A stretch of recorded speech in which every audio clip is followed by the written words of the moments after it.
এক ভাই উনি নিজেই গল্প করছেন, রাবি সত্য মিথ্যা সেটা উনার সাথেই সম্পৃক্ত। উনি বললেন যে আমি একদিন রাস্তা দিয়ে আসতেছিলাম, মদিনা মসজিদে নববীতে বসে এই গল্পটা ওই ভদ্রলোক করেছিলেন। বলছেন যে আমি রাস্তা দিয়ে আসতেছি একদিন আমার বাড়িতে, গ্রামের বাড়িতে।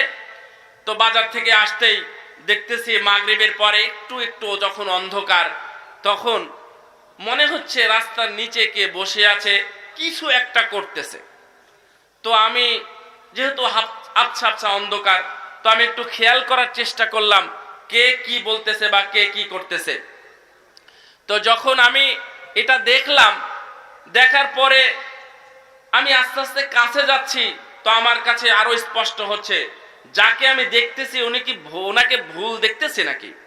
তো কাছে গিয়ে দেখছেন মাননীয় একবারে নন্দিত এবং নির্বাচিত ইউনিয়ন পরিষদের চেয়ারম্যান মহোদয়।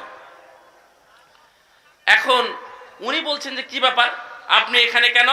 তো চেয়ারম্যান বলতেছে যে আসলে আমি আমার বাড়ির কাছে যে বিদ্যুতের খাম্বা খুঁটি আছে না,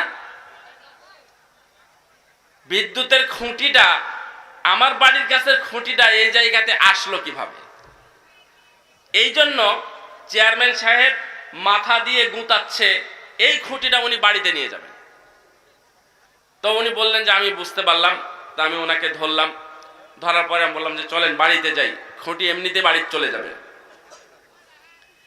এটা কিন্তু না, এটারই অনেক গল্প আছে, কিন্তু আমি ওনার কাছ থেকে সরাসরি শুনেছি, উনি নিজেই রাবি, আল্লাহু আলাম উনি মিথ্যা বলেছেন কিনা।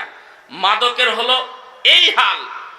অনেক সময় দেখবেন যে বাড়িতে গিয়ে তালা খুলতেছে একজন, তালা ও তো নিজে ঠিক নেই, নিজেই ঠিক নেই, গেটে তালা মারা আছে, তালা খুলতেছে, তখন তালা তো খুলতে পারবে না, ও নিজের ব্যালেন্স নাই, কখন কোন দিকে চাবি দিচ্ছে।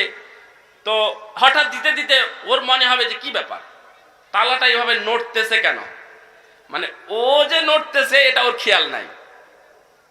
মাদকতা কুফল নিয়ে আসবো, কিছু থামেন বলবো। এরপরে তখন বলে, তখন ঘরে জোরে জোরে বাড়ি দেয়, আর বাড়িতে যারা আছে, মা আছে বা তার ওয়াইফ আছে, তার মেয়ে আছে, তাদেরকে বকাবকি করে যে তোরা ঘরটাকে নড়াচ্ছিস কেন, ওরাই নাকি ঘরটাকে নড়াচ্ছে। এইগুলো হচ্ছে মদখোরদের কথা, এগুলো হচ্ছে মদখোরদের কথা।